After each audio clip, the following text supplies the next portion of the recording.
কতখানি আমরা সুগম করতে পারবো, আমরা কতখানি সংস্কারকে আরো বেশি গভীর করতে পারবো, তা পুরোটা নির্ভর করবে।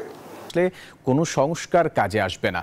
অর্থনীতিবিদ ডক্টর দেবপ্রিয় ভট্টাচার্যের এমন মন্তব্যের উত্তরে অর্থ উপদেষ্টা জানিয়েছেন, আগামী বাজেটে ব্যবসায়ীদের প্রণোদনা কমবে। ভঙ্গুর অর্থনীতি সামলে নিতে সরকারের এমন পরিকল্পনায় ব্যবসায়ীদের সহযোগিতার প্রয়োজন বলেও মন্তব্য করেন তিনি। উন্নয়নের গল্প শুনিয়ে গেল ১.৫ দশকে বড় হয়েছে অর্থনীতি। বাস্তব পরিস্থিতি আমলে না নেয় সেগুলো ছিল বৈষম্যে ভরপুর আর পরিণত হয়েছিল লুটপাটের মহোৎসবে।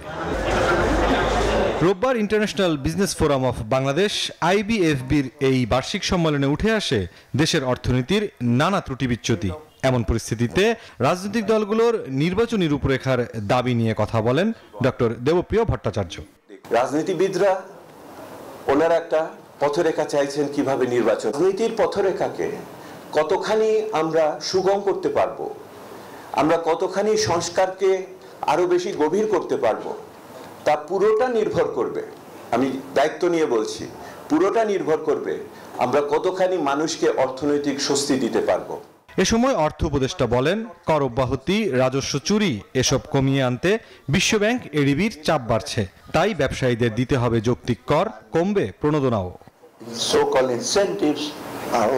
এটা ভবিষ্যতে করা সম্ভব হবে না। পরে আমার মিটিং করতে হয়েছে IMF এর সাথে, ওয়ার্ল্ড ব্যাংকের সাথে, গট এ মেসেজ, আমাকে বলে 9টার সময় আমরা তোমার সাথে বলবো, because your tax exemption, tax expenses must be reduced. Tax exemption মানে কি?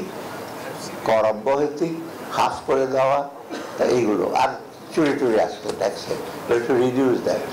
এইটা হয়তো ব্যবসায়ীরা আপনার কিছু কিছু ইসে লাগবে। পুঁজিবাজারের বেহাল দশার জন্য বিভিন্ন কারসাজি তুলে ধরেন অর্থ উপদেষ্টা। মন্তব্য করেন, ক্রিকেটার সাকিব আল হাসানকে আরো 2 বছর আগে জরিমানা করা উচিত ছিল। এত বড় খেলোয়াড়কে ফাইন করে, আর এটা 2 বছর আগেই তো তাকে ফাইন দেওয়ার কথা ছিল।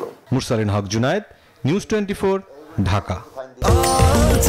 স্বাস্থ্যকর অল টাইম হানিকম্ব, সব সময় অল টাইম হেলদি লাইফ।